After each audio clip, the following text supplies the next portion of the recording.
Are we ready to get started? I think so. All right, can everybody hear me? Yay, video! All right, Video, look at us. welcome to our May 14th Admin Learning and Networking event, Trailblazer community event. Today is a hybrid event, as you can see, with both in-person and virtual. So welcome virtual guests and team members on Teams. All right. First, a little bit of housekeeping is where our restrooms are. Does anyone want to talk about that? They're downstairs, right? Because like this is still blocked. Yeah, because I was upstairs. like, Yeah. oh, Yeah, where so do I you can go? go You can go upstairs or downstairs. And if you're home, you know where it is. All right. For Wi-Fi, you're going to use CSX guests and click on that. Wait a little bit. It'll ask for your email address. You'll put that in and you'll get connected. And then for after this, if you're home and can come out, please do. We're, oops, I thought I updated that. Okay. Can you hit refresh? Well, whatever. We're going to Burrito Gallery. I did update it. Burrito Gallery, okay. Yeah, we're going to Burrito Gallery, Brooklyn Station, right around the corner, not far from here. Boom, just like that. Boom, just like that, just like that. All right, I can slide you. cool. All right, and then safety first. So we're gonna toss it over to. Just really quick. Okay. Yeah, so if we need to evacuate, we'll come out these doors and then the doors are right on the right-hand side. We'll come out 2 flights of stairs or 1.5. We'll come out the loading dock and we'll meet towards the end of the parking lot. I'll be CPR primary. Is anyone else qualified? Lauren, you'll back me up and then we'll also get the AED. Yes. We got 2 fire extinguishers here and then a first aid kit. Cyndy, can you be responsible for the first aid kit? And Marc, can you call 911 and go to the security to let the first respondents in? And safety buddy is just 7 of us, so we'll just be responsible for the 7 of us. All right, well, we know where to go, what to do if there is an emergency. And if you're at home, dial 911. All right. Emergency preparedness. Okay, so go over our agenda. We're doing our welcome, so welcome. And then we'll get into our introductions as well. And then today we have a special guest, Miss Cyndy Ferguson, and she's gonna do her presentation on why I hire and train junior admins and why you should too. And then after that, we'll have our summer release highlights where Marc is gonna go over our summer release highlights. And then any community group updates, we'll raffle some closing remarks. And then our after event networking event is at the Burrito Gallery. I said that before. Gotta know where to click. All right. Oops, too far. All right. If you are not familiar, this is your first time here, our community group leaders, I'm Angela Moten. I've been on the Salesforce ecosystem for 10 plus years. Started getting involved with the group back in 2017, and I'm now a co-leader. I've also been a speaker at Florida Dreamin before, so I don't like our speaker today. All right, and then Marc, you want to introduce yourself? Sure, so I'm Marc Lester, been the leader of the group in Jacksonville here since 2017. Excited for Angela and Rich to continue to support as well the leadership of the team, the group.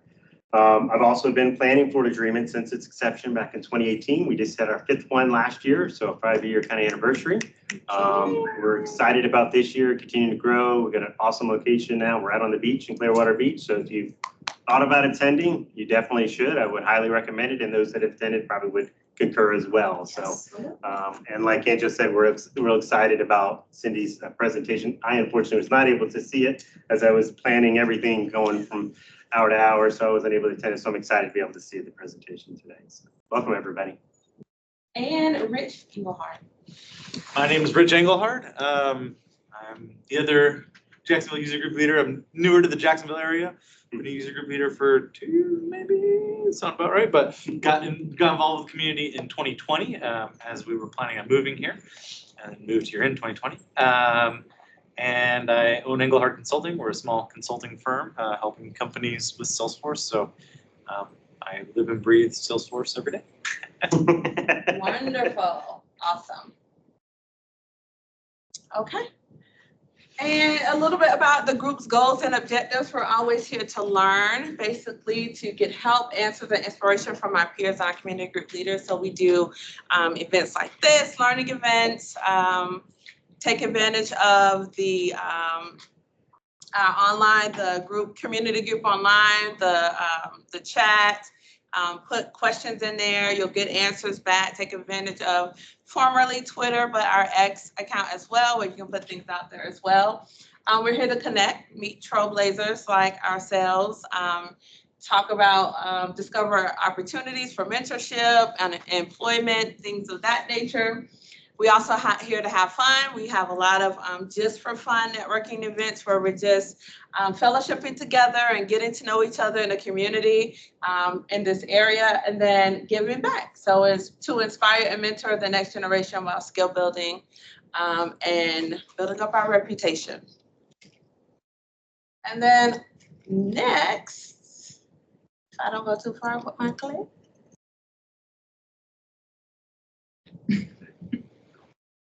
Okay. Okay, there we go. All right, just to say thank you to those who RSVP for today. It's definitely not everyone, but we like to highlight those who have registered for today, just the different areas that you're working at, just to show that list to see how vast and diverse Salesforce is and how it's touching different communities and organizations out there. So thank you so much for being here today. And then always want to give thank you to the CSX team for hosting us so many times. Every time we call, they are so happy and willing to say yes to let us come here and host our meetings. So we just would like to always say thank you, thank you, thank you for hosting us today. And with that, I'll open it to any accomplishments or congratulations. Has anyone gotten a new job, a new cert? Anyone want to speak in, put it in the chat, or shout out? Manny? If anything in the chat. Got some work to do. Oh, congrats. New self-taught consultant, All sir. right, Kelly. Nice, Certified Kelly. admin for Adam, yeah. Newly certified for Awesome. Adam. Good job. New one. Okay, new cert for Adam. Nice. Okay, Allison, There we go. congrats. You Admin passed your cert, admin, double sir. admin cert. Congrats. Love All it. right, well, keep it coming if you have anything else out there. Congrats to everyone who Yes. has their certs. All right. Not a small feat. Not a small feat. No. You guys did it. All right, career connections. Is there anyone hiring or looking to hire? Okay, Cyndy. So I work for Craftsman Technology Group. We are hiring a client success manager and a business analyst. You can go to our website, craftsmantech.com. Craftsmantech.com, in case you didn't hear that. They're hiring. Anyone else in the chat? I did see a message if we are recording, if this will be available later. We are recording, so it will be available. I just got access to type in the chat, so I couldn't respond. I cannot. You are unverified, but you're here with us. There's a lot of unverifieds out there. And I will say too, Coastal is hiring right now, lots of different positions. So if you're interested, go to our career page and there's a bunch of different positions available. So hopefully there's something, if somebody's looking, that meets their, their skill set. And if so, please, reach out to me to let me know if you do apply, and I'll be happy to put any recommendations for anybody in the group. So. Yeah. Don't be afraid, get out there, interview. It's good practice. Even if you don't get the position, it's great practice. All right, there's a nonprofit role with K9 for Warriors that Kelly threw up. Link is in the chat, so awesome. Glad to hear that there are positions opening up in this economy.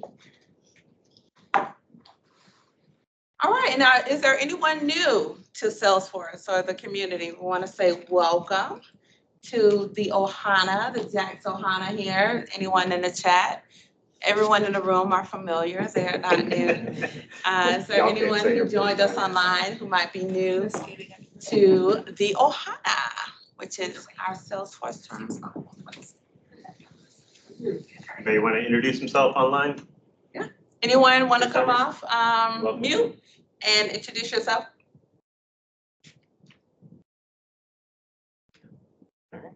Going once, twice. All right. Oh, Can always okay. introduce yourself Oh, later. any kind of. Oh, first time? What's up, Adam? Okay, Adam. I'm Awesome. excited you chose us as your I'm first. glad you're here as well. All right. All right, and with that, we will get into our first presentation. We're going to bring up Miss Cyndy Ferguson to go over her presentation. Awesome.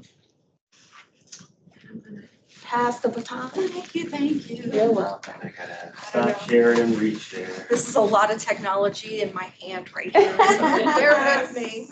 We are technology professionals, but yet sometimes hardware is more challenging than software. Okay, so we are sharing again. Okay. We are sharing Sharing. something. Is it going to give the full screen? I'm sure she could, like, yeah, there we go. Scoot out, yeah. Got it. Okay. Who here has Yes. ever hired anyone in a Salesforce role at your organization? And people online, you can raise your hand or, send a flare, whatever it is you do on there. I've interviewed. Well, I'm just trying So to- that's great. If you have influence over hiring, raise your hand. Too many times, Lauren. We're gonna have to chat later, Lauren. Okay, so there's a lot of stigma and murkiness around hiring junior talent. And I want to help everyone understand how this can be one of the best business decisions you make for your organization. But first, a word from our sponsors. Yes, look at this. I love it. Love Okay, it. thank Come you. on. So I gave this presentation at Florida Dreamin. These were all of the sponsors that day, so I have not changed the deck. It's still right Very there. good. So take a moment and thank our sponsors. Uh-oh. Mark, there we go. Okay, so I work for Craftsman Technology Group. We are a nonprofit consultancy firm. All that means is that we only work with nonprofit and mission-driven organizations. So we provide consulting services for small all the way through enterprise level nonprofit organizations. We are a certified B Corporation and we are 100% employee owned. If you're not familiar with 100% employee ownership, it means you are not beholden to the whims of one CEO. Sorry, Rich, I'm kind of drowning on that. So I'm just talking a little bit about Craftsman right now. We are a consultancy that focuses exclusively on nonprofit organizations. We are a certified B Corporation and we are 100% employee owned. We also hold a navigator expert for nonprofit managed services. I personally work in managed services. I'm a team lead. I manage several client success managers, several technical analysts on my team. So learning Salesforce is like learning this right here.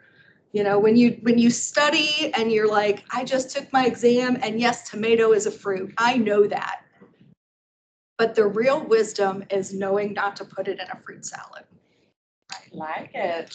So that's the difference between like what a junior admin knows and what you need to train them to do or not do, right? There you go. So people's like, oh, I got my admin cert. Great. Welcome. We want to train you to not put that tomato in a salad. Okay, so here's kind of like the rundown of what we're going to talk about today. Why I hire and train junior admins, why you should too. I've come up with a little method here I call STIR, which I'll explain. I do use a situational leadership model of training and development. If you're not familiar with it, I'll go into that briefly. And then I do also have 30, 60, 90, and 6-month plans for how to onboard fresh talent. And then we'll take questions. Although if anyone has questions, you can ask me anytime. Don't be shy. This is for you. Okay, so at Florida Dreamin, they had this option to run a poll. So I sent a poll that said, would you consider hiring a junior administrator? And this was, out of 49 people, only one sad person said no. So we did not allow them to join the session. I don't know what happened to them. They're No out. session for you. They're out. The not sure's, hopefully we converted them. Yes. 8 have, so that's totally awesome. That's more than I was expecting. And then 36 out of 49 said yes, that they would. So I think that's positive. So I use a situational leadership method, and you're like, okay, Cyndy, who are you? Why should I listen to you? Like, I've never met you before. I have 25 years of experience in hiring, training, leading teams, and developing teams that achieve ambitious goals. I am very passionate about training and developing talent. People who are interested in learning, if they come to me, I will help you. I will help you map out a career progression plan. I will help you figure out what your next step is. That is what I love to do. And I do adhere to the situational leadership method. Anyone familiar with this? It's kind of old school, but it's kind of relevant still. Yeah? Mm-hmm. Okay, good. So why I hire? So like first we can talk about me because I'm the one that's here. And I'm here. So succession planning, right? If you work in a small org, what if the one person with all the knowledge leaves tomorrow? Okay, now what? You're gonna go hire a consultant? You can, we will take your money. It's not a problem. But maybe you need to think about cross-training somebody. Maybe just having a bench, starting a bench, creating a succession plan. And then there's always the question in IT, build versus buy. Building an admin from the ground up is only slightly more of an investment than hiring someone that is experienced. Who can tell me why that is?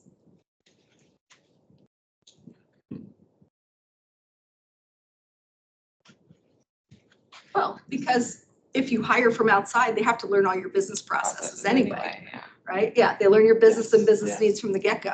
So we're going to talk about this. This is really the value proposition that, I would say if you're a manager, if you're a hiring person, if you have any influence, you always say, oh, should we, buy this new application or should we build our own? Think about talent the same way. You can just grab someone that's a super user and is like kicking butt in customer service. That's going to be an awesome, awesome person. And then if you need a specific business need, like hard to find skill sets, right? Case management, program management manual of nonprofit. Who the heck knows how to do that? Marketing, industries, all these new verticals, all of these new clouds. So, it's hard to find people. CPQ, right? There's like not a lot of those folks roaming the earth right now. Mm-hmm. So, for those that specialize, this might be the best way to skill someone up. Say, okay, you know what? You're in marketing, thanks for your internship. How about you become a marketing user? And you learn the system, and we're going to send you to, Trailhead Academy for a day or whatever. Okay, so that's why I hire junior talent. Here's why you should hire junior talent. Because they are motivated. Would you say that that's true? 100%. Yeah. Who in here was a one-time admin who would do anything for a Salesforce job? Yes. They don't have bad habits yet. You can really these people do not build in production. If you have a new hire and they're building in production day one, please come see me and I will counsel you so that you do not do that. Adam is attesting. He's new and he's very motivated. Yeah. Yeah, exactly. These are people that will be, number one, extremely grateful for the opportunity. They will work hard to meet your business needs. And frankly, they're a little bit cheaper than hiring, someone with 10 years of experience, right? And it goes back to that buy versus build. Sometimes it's more affordable to just hire someone and say, you know what? I'm going to send you to Trailhead Academy for a week for $5,000. That's a great investment. Imagine the return on investment you would get out of sending someone to a Trailhead for a week. Now, the last thing I will say, this could possibly mitigate turnover. So if you bring in someone new and they're motivated, they're not, making mistakes in production, they're skilling up quickly, you know what? They might decide, I love this opportunity, I'm gonna stay. Now, we know that people leave managers, not companies, so I always say your mileage may vary. What's that saying? Just kind of depends, right? Does any of this resonate with anyone that is hiring or you as a junior admin? Yes. I'm the junior admin. Yeah. Junior admin. Yeah. Are you working in a Salesforce role right now? I'm currently volunteering at a nonprofit, Okay. but I'm looking for my first role still. Yeah. Okay, so we have our very own test case right here in the Yeah. audience. He's What's your name? Edward. Edward. Okay, everyone, Edward is a new admin. He's looking for a new role, and he's probably not that expensive. Not at all. He's very motivated. Absolutely. So, hook up with him after. Okay, so now here is not just why you should, right? Here's how to actually do the thing, right? So STIR is like just an acronym, right? Select, train, invest, retain. This is similar to like what the Army uses, STEP. But you'll see that I have something highlighted in yellow there that I will die on this hill, that super badges for junior admins are way more demonstrative of ability than certifications. Certifications have their place. Everyone needs to be admin certified. But if you are a junior admin and you come with 3 super badges, I'm gonna look at that. Because I know that is hands on the keyboard. You had to read business requirements. You had to be organized. You had to push through the pain of that Trailhead module sometimes being glitchy. You said that so nicely, Cyndy. I try to be polite. I learned that in Sunday school. But super badges, when you are a junior, demonstrate real ability, right? So the first thing you do is you select for aptitude. Does this person seem like they can learn something? Probably. If they have made a decision to self-study, have the go get them, have the self-starterness to go get certified, those are the people you want to select for. You want to select for someone who has the ability. They may not have the skills today, but you can see how they put it all together, right? If you've hired people, you kind of know when you meet someone, they get it. And I think Salesforce admins are like that. They get it. Second thing is you have to establish some goals for this person. You can't just say, welcome to my company. You're not going to build in production, but I don't know what else you're going to do today. So that's not helpful. So you need to set some clear milestones, and then you need to invest time in training. If you take on a junior admin, you are saying, I am going to commit to you, junior admin, time and resources. I am not just going to leave you on this island to die alone. I love how you laugh. That makes me so happy. My company did that and I didn't die alone. Thank God, because some people will, and they'll get discouraged. And they will say, well, this was really not for me, when in fact, it was not their fault at all. This is the most important piece, is this two-way feedback loop.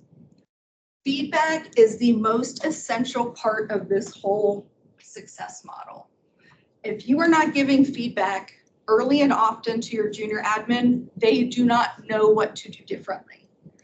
Okay, we're gonna provision this user. Here's how you do it. This. They provision a user, they don't add the right permission sets. Okay, new admin, let me show you something. See this? You need to add this permission set here because blah, blah, blah. If you hire a junior admin, yes, you're gonna save money, but you have to invest your time. You are making a commitment to train this individual to be successful. Otherwise, you're just going to be putting up a job description again 30 days from now. And who wants that? I do not. So where do I find these people? They are everywhere. They are everywhere. They are your super users. They're the ones that train everyone else how to use Salesforce. They love using, cases in Salesforce. Career-changing end users. If you're an end user and you were working in a sales position, like myself, and you decided, hey, I've been a super user for 10 years. I think I might be able to make a career out of this Salesforce thing. So far, so good, right? Because I have a lot of business knowledge. So what is your transferable skill, right? And then, military folks, they have a lot of focus, a lot of discipline. They follow directions pretty well. Like if you tell them don't build in production, they probably won't, right? They're not going to go rogue and, do a lot of things. So, this is where you find them. There are some training programs out there. This is neither an endorsement nor plug for any of them. This is just a couple of programs that people sometimes join. I don't know why. Maybe they need that sense of community, but I feel like you can get that at a user group meeting and get just as much out of it. Okay, let's talk about the situational leadership method. But first, let me take a drink of mine.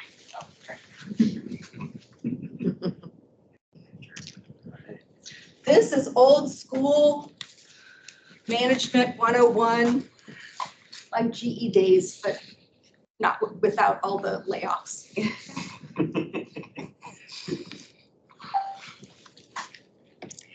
Okay, so there's a continuum of where employees fall when you are training them, right? So someone that's in like here, this is your new admin. You have to give them task-specific work to do. Provision this user, assign them these 3 permission sets, or reset their password. Like they need it spelled out. That's what S1 does. S2 is like coaching. These are people who are like getting it, but maybe still a little unsure.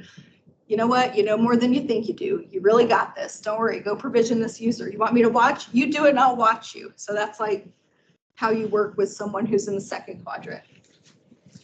Someone in the 3rd quadrant, they're still good. They're just still kind of like, I don't know if I should write this as a flow or if I should do a custom object or whatever.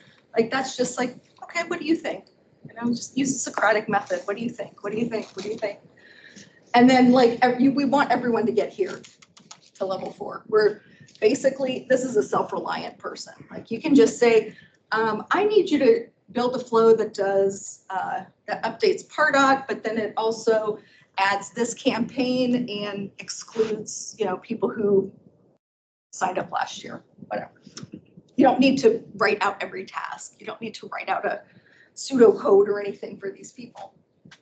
So you can see, in the old days, this used to be called like willingness and ability, right? I'm willing, but I'm not able. That's what a junior admin is. I am willing to work, but I do not yet have the skills to do it. So that's what this is, S1. S2 is, I'm able, but I'm ticked off, so I'm not very willing, right? These are people who are just like checked out, don't care, management sucks. I'm looking for my next job during lunchtime. The idea is to move these people back into here. So something's going on with that type of individual. We don't know. That's not the focus of this talk. We can do a whole talk on that. The 3rd quadrant, S3, these are the people who have high willingness, but really don't know a lot yet. Or maybe it was the other way around. They have high ability, but they're just kind of like, I don't know. Should I do it this way? Should I do it that way? They're just kind of wishy-washy. They're not sure what to do. Scared. They're scared. Yeah, a lot of people are, and rightfully so. You don't want to mess up someone's production. You don't want to hit the delete. There's a couple of, I think we've all had a situation where there's been data loss, which, by the way, is always a good idea to have a backup in every instance. Weekly data export is not the recommended backup method. So the goal is to get everyone here. And we know, like, if you've ever managed or coached people, you know people who've kind of lived on all 4 of these. Any questions on this? Great, that's good. Great. Makes sense, for sure. Here's kind of like the timeline, right? So the first 7 days where I put like R1, remember, we go back like S1, but I guess it's like R1, whatever. I must have been like not had enough coffee that day. So like within the first 7 days, what do? You explain the mission and goals of your organization. They meet the stakeholders who are going to give them requirements. They're going to look at their training plan and say, okay, what am I expected to learn? You're going to set goals and you're going to establish that feedback loop. Now, if you notice, I did not say log into Salesforce in this first 7 days. They should not. They should be shadowing every department, right? Shadow business end users. You're going to spend 3 days in customer service and learn how they're using Service Cloud.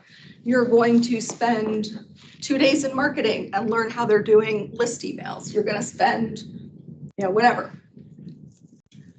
Then you're going to go over the data model. You're going to explain these are objects. These are how.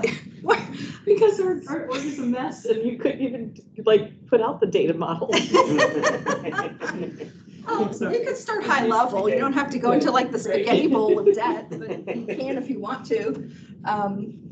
Maybe if you're going to send them to a Trailhead Academy, this is probably like the best time to do it. Get them onboarded, comfortable, meeting all the right people, learning how to, for those that are still in an office, Salesforce by walking around, right? And give feedback. You'll see give feedback is kind of like the main thing here. Okay, so in the first 30 days, now you can assign that task-based work. And maybe they can get production credentials, up to you. Have them build reports, have them write out what they think solutions are to your use cases and talk through it with them. Okay, so that's 30 days. Within 60 days, they can start to work by themselves on some lower level issues, complete the admin trail mix, always a joy. If they're not already certified, have them plan for their certification and shadow end users again, because now they've got all of this and all of this, and they should come right back around to shadow the business users one more time, because then it's all going to start to make sense, right? So at 90 days, most of your admins can do solo work. They hopefully are certified. You set their next certification goal, whether it's platform app builder, advanced admin, some other thing. And then at 6 months, you determine the strengths and weaknesses. Now you sit down and say, here are the things you've done great. Thank you so much. You're really catching on. Here's some areas of opportunity, and here's how we're going to address them. Maybe, your flow is still not, your chops aren't up to speed. So, maybe do a Flow Super badge this week. The Flow Super badges are freaking amazing, people. If you have not tried them, but after 6 months, now your admin should be fully capable, and you've spent 6 months. Now, am I asking for something like crazy right here?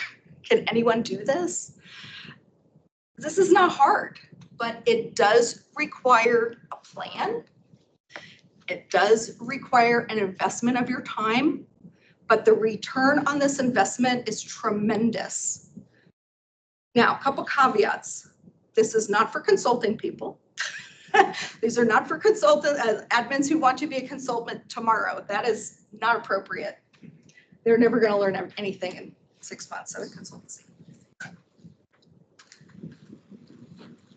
So that's pretty much the end of the presentation. I would love to hear your comments, questions, discussion. I would think that you would need to find the right time for a hire like this, right? I mean, it wouldn't be where there's a lot of high-end deadlines, your time and your resources are really tied up. You would really want to place this perfectly. Yeah, you need to be very thoughtful if you're going to adopt this structure, right? If you are going to make a decision, and there are programs, if I'm not mistaken, in the partner community that provide points or something for hiring junior people. I'm not sure what that is because it's not in the partner section every day, but there is a benefit to this, right? There is benefit because then you get this little gold star because, you know, we're all very motivated by gold stars and Salesforce and swag and all the things. He's like, oh, they hire junior admins. They hire junior admins. They're going to get people who are like super serious and want to learn and will dig in. That definitely takes planning and you have to stick to it. You know, kind of like Angela said, you can't like, oh wait, we're too busy now. We Yeah. can't. If you're We're not, off after say 60 and start doing all this work, if you want to be successful Yeah. long term, you got to kind of stick to it. yeah, I mean, at first, I mean, you're talking probably 10 hours a week, maybe even 20 the first 2 weeks of sitting with this person, making sure they're getting oriented to the business, right? But you would do that hopefully with anybody, regardless of whatever their role is, whether they work in IT, marketing, whatever. Like you don't just set someone up on a phone and go answer the phone and try and help the client. That's crazy. Who would do that? Don't do that to an admin. But it is a commitment. However, this can be such an amazing way to build your bench. And you don't even need to start at like 0. Sometimes you might have people who are already like here. These are where your super users live. They already have this. They already know how to build reports maybe, because maybe they're working, you know, they report to some manager and they're already building reports and dashboards. So you can adapt this. It's not all or nothing. It's versatile because like you, I mean, for an admin, right? Not consultant. That's Mhm. different. Yeah, this is not for consulting Animal, but- people. Yeah, That's a it's different great conversation. plan that could resonate across any company that has admins, right? Yeah. This is for people who are changing careers, who have business experience, and who are your super users, or maybe people coming out of the military. Perfect. So I really hope what you take away today is that I have convinced you to perhaps think about hiring some junior talent, save yourself a few dollars in salary, and build a very motivated, dedicated Salesforce team. Thank you. Right. All right, thank you, Cyndy. All right. Drink. Thank you so much for that presentation, Cyndy Ferguson. The deck will be available, and of Yes. course, we have the recording Recording, here. yeah. All right, so with that, without further ado, we're gonna bring up Marc, and he's gonna go over our summer Okay. release highlights. Okay. Yeah. It's gonna take me a second because I'm gonna try to, I'm gonna do some demoing of stuff. So Okay. Whoa, all That's right. gonna- Nothing like a live demo. Yeah, it's gonna be fun, actually. Demo jam at the user group. That's right. I'm gonna win it too. All right, give me just a minute or two, everybody. And we'll make sure it's well. Oh, I got power. Plenty of power. Looks like. Okay. Full-size keyboard. I can't. This would not be effective without. I got it. So, and I'm not gonna click around. So. Okay. Efforting, almost there. Now I just need it. Okay. All right, so let me share my screen now. So I'm gonna have to share my whole screen so you can see all my ugly stuff at the bottom. I hate it's just like 101. Don't present with your full screen, but I'm gonna have to do it because I don't have 2 screens to share from. This is not on. Okay, there we go. That helps. No pressure. No pressure, she says. Get it together, Mark, she says. I'm gonna go entire screen. Or maybe not. No, I pick this one. System audio. No, I'm not sharing any audio. Oh, yes, that's what you're doing. Okay. Okay. And now you're looking at meets. There we go. That's better.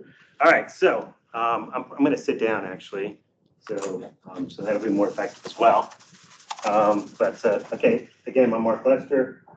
I'm gonna walk through a few summer 24 release stuff. So normally what we do, or what I do, and what we've done is Salesforce provides this release in a box where you can go and you can download a 35 slide PowerPoint deck. And we picked the ones that make the most sense. But I'll be honest with you, I looked through it this time and I was not excited about a lot of stuff in the release in the box. So what we've also done is I borrowed and stealed from the people that know the best. So I went and got all those blogs that people know and love. And I picked a lot of the cool stuff out of there that I thought people could benefit from the most. So so I will do that. But first, let's hide that. So I'll just keep doing this. Okay, so here we are. Forward-looking statement. I'm going to talk about stuff. I think most of the stuff I'm going to talk about is generally available, but of course, if you're making purchasing decisions today, only making them on generally available or not, pilot or beta, or whatever the heck they are. That's not GA. So, okay. And this just kind of tells you about what's in here. Because I am going to provide the release in the box as well, so you have access to it. You might find it more valuable than I do, but I found most of the stuff in here was requiring additional licenses, and I don't get up here and sell for Coastal. I don't want to get up here and sell for Salesforce. So, so we'll talk about some of the cool stuff that most people should already have with their sales or Service Cloud licenses.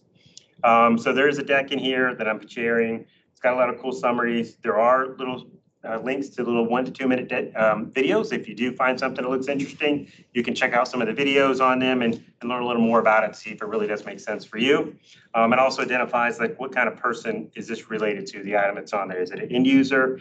Is it an admin, or is it a developer? So it kind of has that information, so you can easily see what those updates are about. Again, I'm not really going to go through that because of the way they changed the release in the box. I'm not sure. I like the other way because they used to give us 100+ slides, individually unique, and probably 80% of them were things that came with normal sales and service licenses and didn't require a bunch of add-ons, but now it's all add-ons. So anyway, so I'm going to go over some cool stuff. So these are the things I'm going to go over today.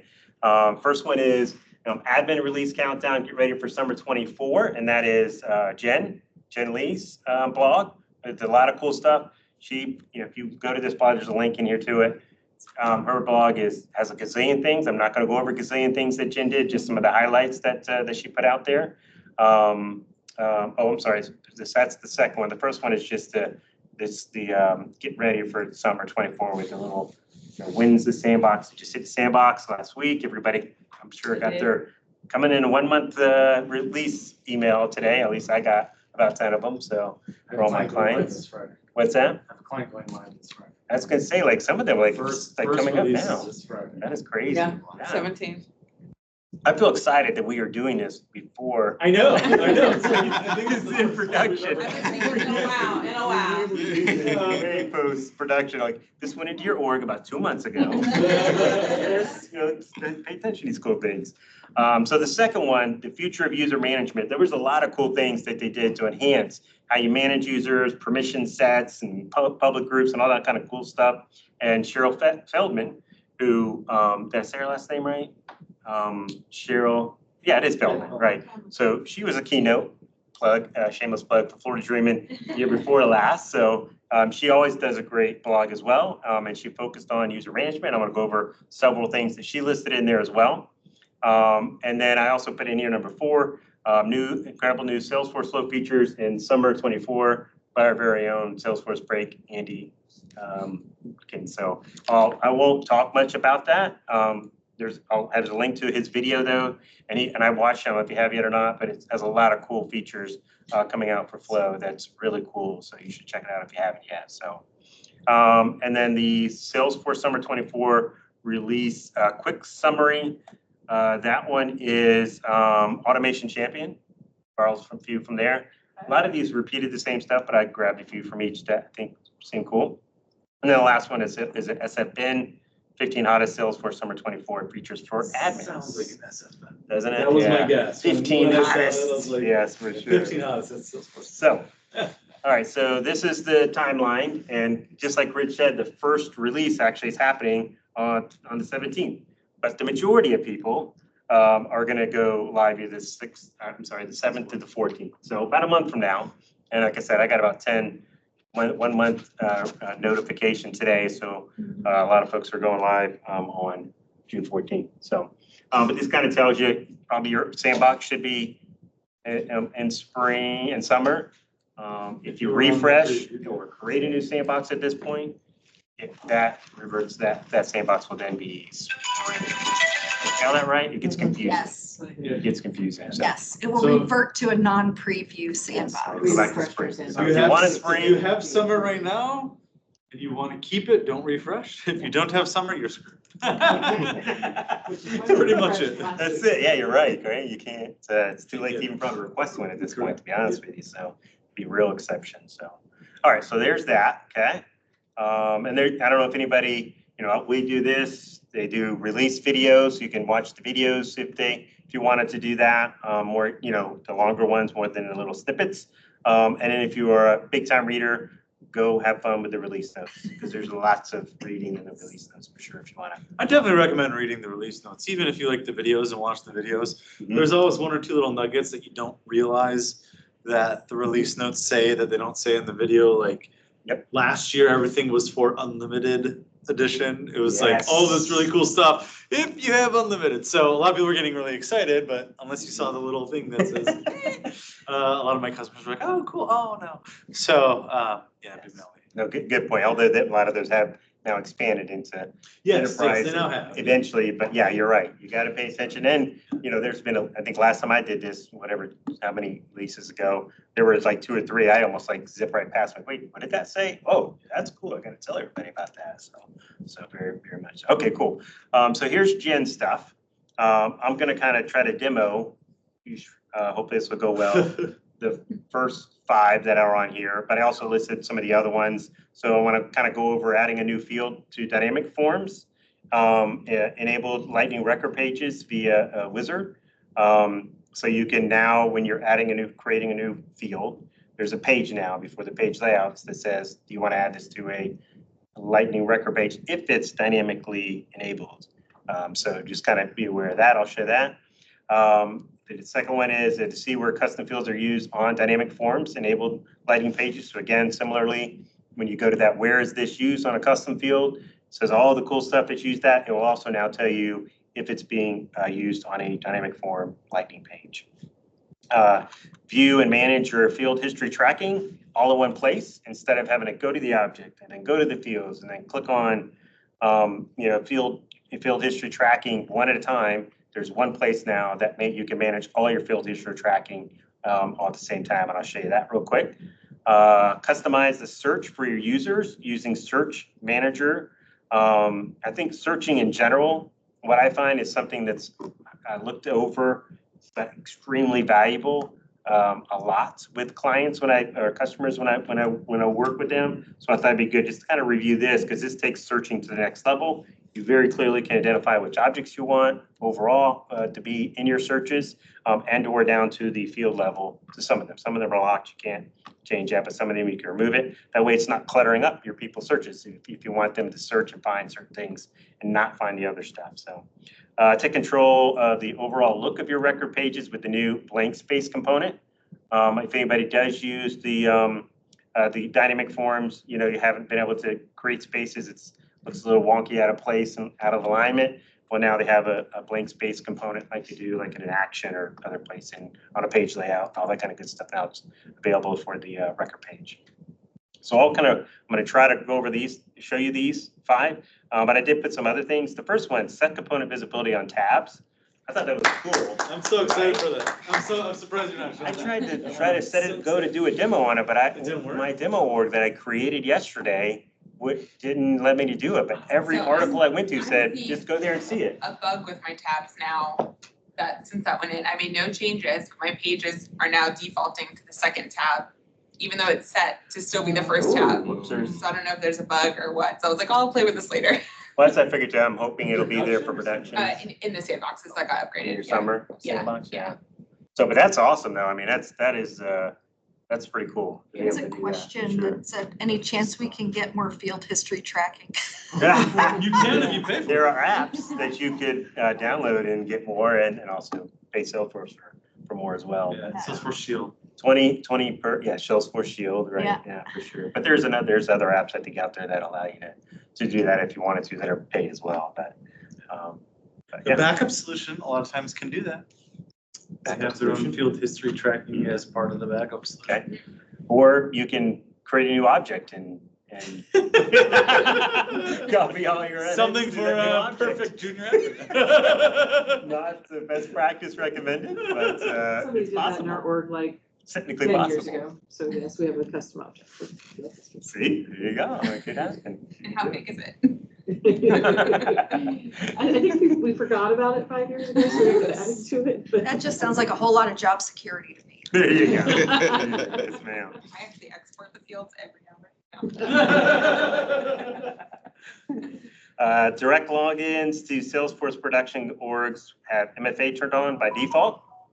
So we've been MFA forever now. It's like turned on by default. You've been able to turn it off, all that kind of good stuff. So just be aware of that. Now you can add rich text headers in App Builder, which is pretty cool. What's that? Show that. I am not going to, but I can click here and it'll show you. See how rich text, and now down here where it says normal, and she just change that and say header 1, 2, 3, 4, 5 or whatever. So you can pick what kind of header size you want in your text, basically. So yeah. See? Is there a benefit to doing that, like from an HTML perspective? Anybody know? No, but you can use emojis there. So like if you're looking at a certain kind of like record type, you can add a special like it's a 50C3 org or a 50C4 org. I mean, I did something with Service Cloud back in the day, because in Service Cloud, what we did is we had one of our clients requested, this is a company before I started mine, but they wanted it to be styled in a very certain way. And so we actually had the developer use headers, and like when you clicked into it, it would follow the click, and like it would use actually all the headings, heading 1, 2, 3, 4 in that manner. That's why I'm wondering if there's anything that does for App Builder, or if it's just. Yeah, I don't know. Not sure. And then the other ones are show your record fields in 2 columns and on tables. Tablets. What's that? Tablets. Tablets. I'm sorry, on tablets. Sorry. Thank you for that one. Use the new more granular freeze users and monitor login permissions. Before you had to give them every access to everything to do that. Now you can just select those permissions, system permissions individually instead of giving them everything. And then also there's a bunch of flow stuff in her. Got gills of flow stuff, but I'm not going to do flow stuff in any of my presentation. But I am going to try to go do these things here. But you can't look at all my windows, so I'm going to manage that. Here we go. That's not it.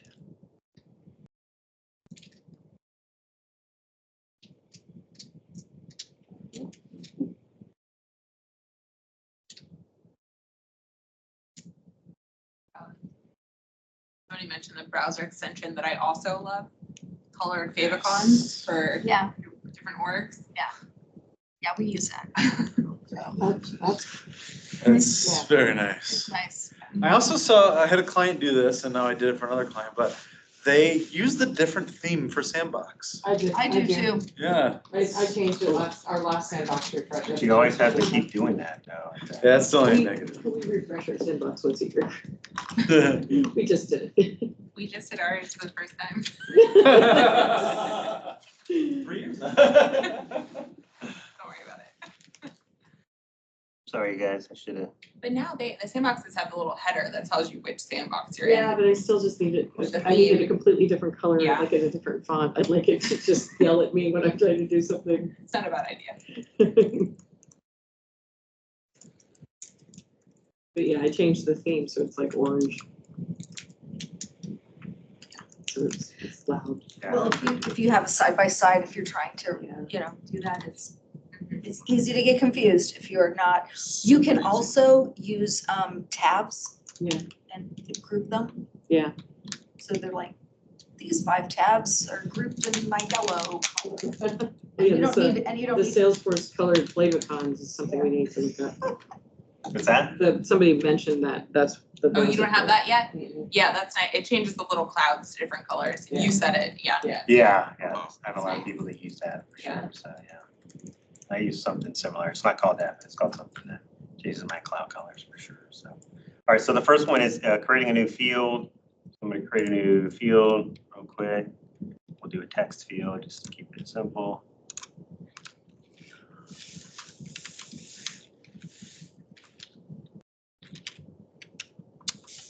Let's do 55, and then from here, when you go next,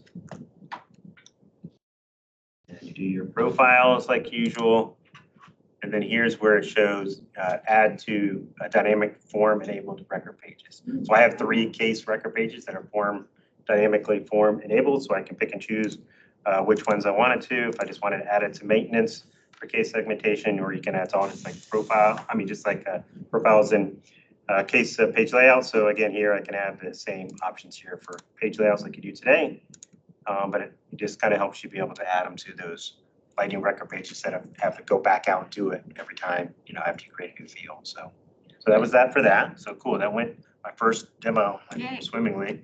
That's right. See where You got some claps on that. Oh, I did? Yeah. Sweet. Woo. See where custom fields are used. Okay, I just create a custom field. Let's go find that bad boy. Case segment. I'm gonna go and look now. Where is this used? It tells me I added it to the maintenance case record page here, as well as it's on the case layout. It was in a report, all that fun stuff. It'll be in You there have to as well. delete it, you so. have to delete it from there too. I learned that like 2 days ago. Oh, yeah, it says, no, you can't delete it until you get it off of there kind of thing, so, Before it didn't yeah. matter. Yeah, well, it It did, probably did, you just couldn't figure out. Well, it didn't matter if it's So on a case page layout. before it just had a reference label of like a number and Oh, okay. and you couldn't actually click it on it to go to anywhere, so, but you couldn't delete the field until you figured it out. Like a game. Like how it's called Flexipage still. Great, that's what I was gonna say. Flex a Old page, yeah, man. flex a page. So that's pretty cool there, so that's there. View and manage your field history tracking all in one place. So if I go here and let's go history. Field history tracking is underneath all this stuff.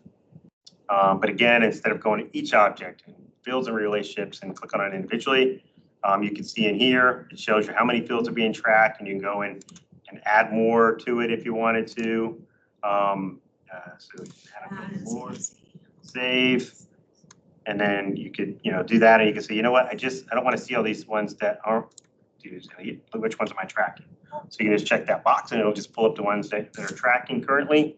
So if somebody says, hey, are you tracking fields in this object? You can go here real quick and easy and say, no, we're not, or we are, and then edit it to say, well, we are, but we're not tracking website. So all that fun stuff. But again, it's still 20, but just an easier place, because I know I spend a lot of time navigating around doing that. So What is that view? Scroll down. what's that? View track fields on the left, what does that do? View track field. Oh, It expands it. printout, It's kind of yeah. an expandable view there. Ah. Look at you, sweet. So you print it, put it pretty in cool. a cabinet somewhere. Yeah. Oh, yeah. Oh, so somebody's like, I want to see every single one. Copy paste, put it into Excel. Here you go. I want to change them. Give me every field. So that's pretty cool, I Back thought. to classic to copy the fields so I can. go. Yes. We don't use the copy, have an app, copy columns app. Copy columns, you don't use that one? No, The Chrome I extension? haven't heard about that. Yeah. Does it show how many fields you still have available to track? Well, it shows that you have like 8 or 10, you have up to 20, right, per Okay. object, so. So math is involved. What's that? Math is involved, yes. Light That's math, correct. you know. That's correct. Second grade. That's correct. Okay, so that's your field history tracking, pretty cool. Customize the search for users using Search Manager. So if I go into here, Manager, search, let's do Search Manager, under Einstein search. Anybody mess with any of the Einstein search stuff at all? Like just the Einstein search stuff in general? No? It's Haven't good. messed with it. Helps We use you. it, but- Right, but there's like 3 different distinct options that you can select and set up to make your users' search experience much more in line with what your business needs are. So This is a big part of it too. this is kind of take it to the next level. I didn't pay attention. This popped up. What is this exact? Search, storage, or provide stuff? What is that? I didn't pay attention to it. Show. What if I show? What am I showing? It'll say Okay. it's all your objects that are. That are searchable. Interesting. So, but in here you can see which ones are searchable. You have to select on an object. So I'm in the account. Over here on the left is all your Go to objects. the You can- case, because What's you added the custom field in the case, right? Yeah, case, yeah. So if I go to the case over here, it tells me here, so all that cool stuff. So I'm going out of this because it's not where I want to be though. That's pretty cool looking. So this is where I was going to go, right here, this search configuration. You can customize the search. So if I create a new configuration, case, like this has to be config search. Einstein global search bar, absolutely. And you can pick a profile. I guess you only pick one profile at a time. Essentially, you're creating them for each profile. Yeah, I don't know if you can change that later or something. So you can create that on here, and then from here, when you do that, this profile, you can say again, do I want them to search on the account? Yes or no. Holistically, you can say no. The account's relevant. Want them to be contacts. Turn off accounts completely. I'm not going to do it. It's chosen by profile now. Yeah, by what's that? So if they're moving I everything like to that permission by sets. profile. Yeah, Yeah. Right. Profiles will still have their place. yeah, And this is GA, that's gonna be. Yes. I think so. Yeah, I think It's in so. beta right now. I've turned it on for a client or two who needed it. We've had it turned on for a little while. I don't remember what we're using it for. But if you like, it also lists, if you, okay, I do want them to search on account for the certain fields they don't need to search on. You can go to anyone that doesn't have a lock and you can say, remove, exclude from search. So that way it won't clutter up. They're searching whenever they go in and do that. And that will allow you not to search on it. So if it doesn't have a checkbox, What's under the rules? that's under the rules. Okay. Define rules to filter the search results shown to your So users. if you wanted only accounts that were profile. active. Ooh. I like that. Yeah, that is pretty So powerful. then you're right not there, looking isn't at it? a whole bunch of things that aren't important. Yeah, for our org, what would be useful, and that's what I was trying to see is under there is sorting the records, because we use different account types and some of our users, Which one one you want at account the top? type is more important, right? And so I wish I could prioritize them in the results. Yeah, I There's a think question there. What do you Whoa, so it is not searchable. Can it still be on a report with filters and list views? Yes. Yes. Yeah, I'm gonna say yes. This is just specific to searching, that's it, so. But yeah, I think you're probably thinking like whenever you go to create an object, right, you can say holistically, search or not searchable, and then allow on reports and all that fun stuff. So you can still do that, but you can also come in here and adjust at the field level for each object, so. And at the profile. And you have the always search too. I don't know if you've done that. Always search. Yeah. So that will force it to run up to these 5 objects always. So That would be the top ones all the time? yes, so like if you have somebody who's like CPQ admin, they're always searching products, and like the thing is Einstein adapts to what you're using the most. Right. But you might not be using it constantly, but you always want it in search. And so this is a way to make sure it's always there. So if I wanted products always to show up in my search whenever I search something, you can add that and then do it, or account, or whatever. But these are like the ones that are always there in addition to the Einstein determined ones based on your usability. So yeah, I mean, I wasn't really gonna show all this stuff, but it just shows how much you can customize them, because everything about adoption is user experience. And this is, searching is such a place where people can get frustrated easy. Like, it's not what I wanted to see. I gotta list 30 things and I gotta filter through and find them. And this will help those people get where they need to go as quickly as possible. Along with the other stuff that is already out there, but I'm not going over because it's not new this time, but definitely take a look at all your search stuff under your search manager and everything, so. Okay. And the last thing is take control of the overall look of your record page with the new blank space component. I think I'm going to skip that, but just know that you can add a blank space on a record page. Okay. for the dynamic pages, right? On a dynamic form. Yeah, I'll do it super fast. So. To hit enter. Yes, that is the one. So there's a note. The hardest part is getting them to hit enter and not just say the results didn't show. Yeah, right. Yeah, when you search, Yes, that's the one part of user experience. That's just your recently viewed. So yeah, so if I go back, if I go into here, just to kind of show, this is the dynamic forms field, lightning record page, and if I go into details here, good, it's still dynamic field. So now you have a field section and a blank space. You can add some. I already had a couple blank spaces. So. Okay, so you can see I already added a few here as well. So. Is your tab thing working yet? Tabs. No, it's like it's nowhere. Isn't it weird? What am I doing wrong? Every article said. Do you have to it's bring there, it in it's there, custom, it's like there. a brand new tabs? Maybe because that's from the standard. I saw it on my. Like I tried it. Like I think I even did that too. Like you just where'd it go? Tabs. No. What am I doing wrong? What if you go to custom?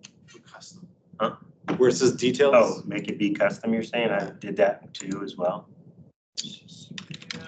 What's going on? Isn't that cool? I was ready to show this too. And like So excited. every article didn't say, nobody said, why can't I see it? They're like, just go and do this and here's your visibility. It should be here where kind of this set component visibility should be right underneath it. Everywhere I looked. So hopefully you'll see that in your. Hopefully they're summer releasing work. it. Maybe they're pulling it out of the release. Yeah, I don't know. That does happen. Maybe, yeah. Rare. Especially with like what you said too. Haven't seen that Maybe bug, there's some. yeah. Yeah, once that happened, they were like, Shoot, whoops, yeah. we're gonna pull this from the release real quick. wait until winter. So, but that would be cool if it does work, so just gonna do that. All right, so that's Jen stuff. You can also look at her page. She's got a gazillion other things that are really cool that I have time to look at, even as things at the bottom there. And then the future of user management. I thought these were all very cool because again, we all spend, as an admin or consultant, spend a lot of time figuring out who has access to what and how and why.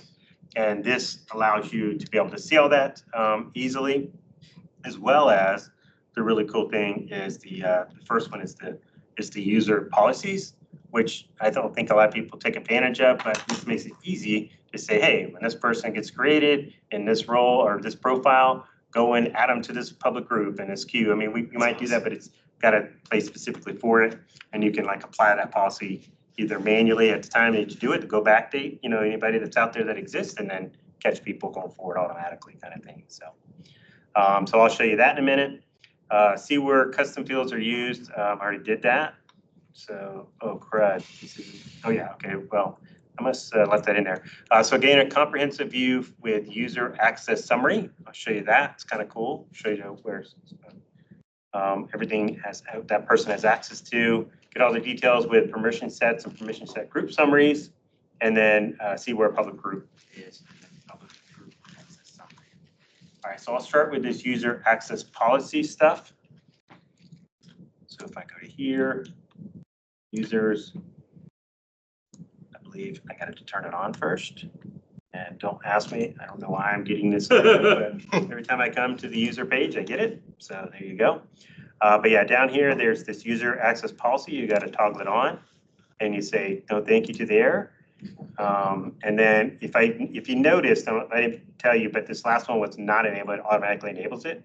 So you have an enhanced view of the user access policy stuff. So now if I go to user access policies and I say, there's none here, I don't want to create a new one. Service person, service team. Enter order. So you can create a bunch of them and you can say what order you want it to be set for. Order one, since this is the first one. So I create that. And then I say edit the criteria. So right now there's nothing. I just kind of created this blank canvas for me. And now I can say, well, who do you want this to happen to? So you can identify that, what resource, whether it's a profile, anybody in a queue, whatever these are. I'm going to say profile. I want people that are in the service cloud profile to get this cool stuff. You can select some additional user criteria. Specifically, I'm going to skip that, but you can put stuff in there if you want to. And then you can define actions. So what do you want to do? Do you want to grant access or do you want to revoke access to this person?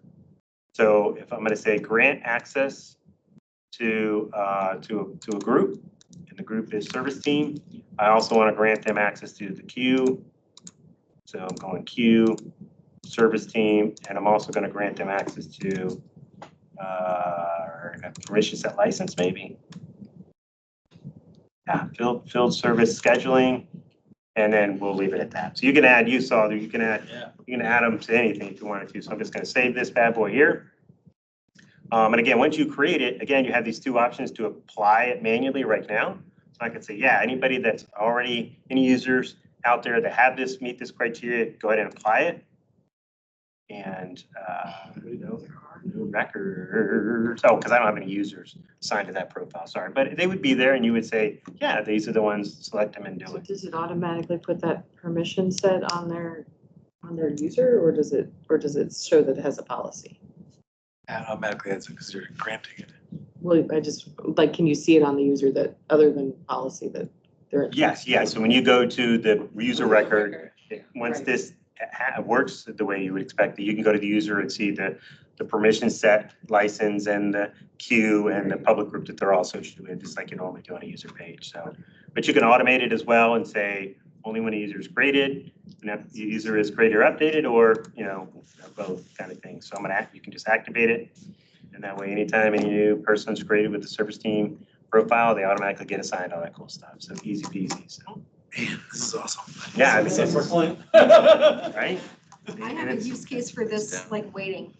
Right? Because I mean, if anybody's done this before, how have you done? You create a flow or something, I guess, right? You got to Yeah, create a flow, done a right? flow. So now it's all right here. And it's got to be in a different context, so it can't be on a before save. It could be asynchronous, Yeah. or it could be an after save Yeah. with time wait update. All of those little. Yes, yeah. I thought this would be pretty cool. So yeah, definitely take advantage of that for sure. And then the user access summary. So now if I go to a service person, which I thought I did. So nobody came up here, huh? I thought I had somebody assigned to that. Or no, I did all my stuff in this org. So let me do that. See, I did that on purpose. So now, how this works. This person. Did you create it or created and updated? I did create it and update it. So Oh, now okay. it's standard user, and if I change this person, where's You don't have a service. what just happened? Where's my service? License type. What? That was the role or the profile that you were, Oh, it's this service cloud, wasn't it? yeah, but you were under license when you were searching. Profile equals service cloud. Was it not there? You were under license. Oh, I'm sorry. Thank you. You're under the license. right Thank now, you. I think. Let me see. No, I thought he was. No, it's under profile. Oh, Is Go- it go like back the- to, Service cloud license? There you go. And then Look Oh. at that. Wait, you created I don't a think I've ever profile. seen service. That's cloud a new, license like I've never seen it there. It's usually. It's not like- access I'm license. like, okay, good. So it's just, so I'm gonna change them to this profile. And Look at that, the service cloud user checkbox below is gone. Is that an update with summer 24?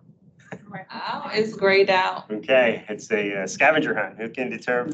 Can you not do the, Oh, I want you to check because you something. used to have like a combined user of service and sales. So before I do this, I'm canceling out because I just want to see John Smith, to your question, Allison. So right now, he's got no right. licenses, he's got no queues and no personal groups. But let's see, once I edit him, change him to this cool Service Cloud user license. Save that bad boy. I did not test this out yet, so hopefully this works the way I just said. So now he's got the permission set license, he's got There the you public go. group, and he's got the queue. Cool. Oh, nailed it. Woo! That worked. Okay, excellent. Okay. So yeah, definitely take advantage of that for sure. But now when I'm on the user, you can go view summary. And you can see all the cool stuff that this person has access to. You can see here all of their user permissions. The only thing I don't like about this page is like it won't let you, like it keeps this all scrunched up here, right? You can't like see this whole page screen. You got to scrunched up into this. We'd like to be able to see the whole thing, especially for like this. The user permissions is insanely long, right? It's all your system permissions, what they have kind of thing. Object permissions, again, you can kind of scroll through and see what they have, read, write, and such on the objects. field level all the way down. Once you select here, you select the object over here on the right, and then you can look at all the fields on that object that they have access to, any custom permissions, public group memberships, we just added them to that, and the queue membership, you can see we added them to that as well. So easy to kind of see what they have access to as well in here. So, and edit them as well, I believe you could. Good, no, good. No, you can see it too. Okay, cool. So that's user access. Details on permission set group summaries. If I go to permission sets, and I pick one, I'm trying to remember, I feel like I looked at one yesterday that had some good stuff in it. Now I can't remember what it was. But I'll just pick one, hopefully it's got cool stuff. Let's see. And I go view summary here. This tells you real quick and easy what this permission set has access to. User permissions, it's got these user permissions API enabled, and these two. Any objects? Yep, they got some objects, read only, some read and edit, and some read, create and edit. Field permissions, by object here, you can select it, it'll show there.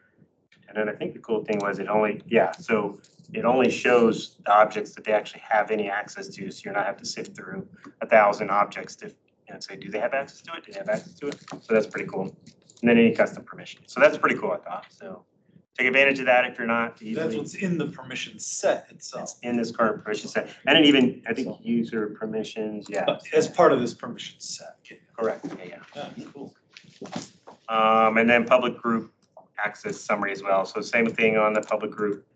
When you go into that, view summary, it also tells you if you have any sharing rules, criteria, or owner-based reports and dashboards, which I gave them some access to some report dashboards, so something to show whether they can view it, whether they have editable access in those report folders or dashboard folders, and if they're in a public group or list views, if they have access to list views, and you do that by object as well. So, okay.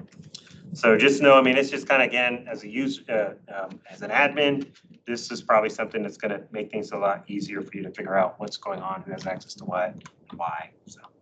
Okay, there's a few other things on here. Again, this is Cheryl's blog. Feel free to check out the whole blog to check out the other cool stuff. Those are the ones I wanted to make sure I went through. And again, I won't go too much into this, but if you want, there's a link to the video here for Andy did. Goes through a lot of cool flow updates that I think, yeah, it's an awesome video. Yeah, the one thing I did want to do is this new automation app, which is really cool. I wanted to just kind of show that because that's something everybody should enable and start using, as it just gives you more visibility and flexibility into updating flows as you need to. So if I go into here now, and I go to my process automation settings, and down at the bottom, enable the automation lightning app.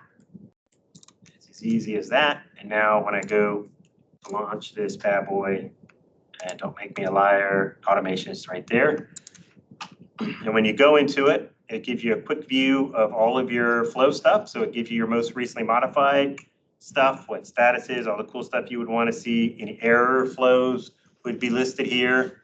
I think that's just a list view. And I think Andy missed that in his video. Click to the right. Well, yeah, this is a list view, No, right? No, go back to the. Oh, you think this is a list view? Yeah. What happens if you click that list view controls? This bad boy? Nothing. I think this is just a general That's like a view. dashboard. It's, Yeah, but you can do list views under the flows tab, though, Okay. right? So. and that's where you can put the categories and the subcategories on the flow tab. Mhm.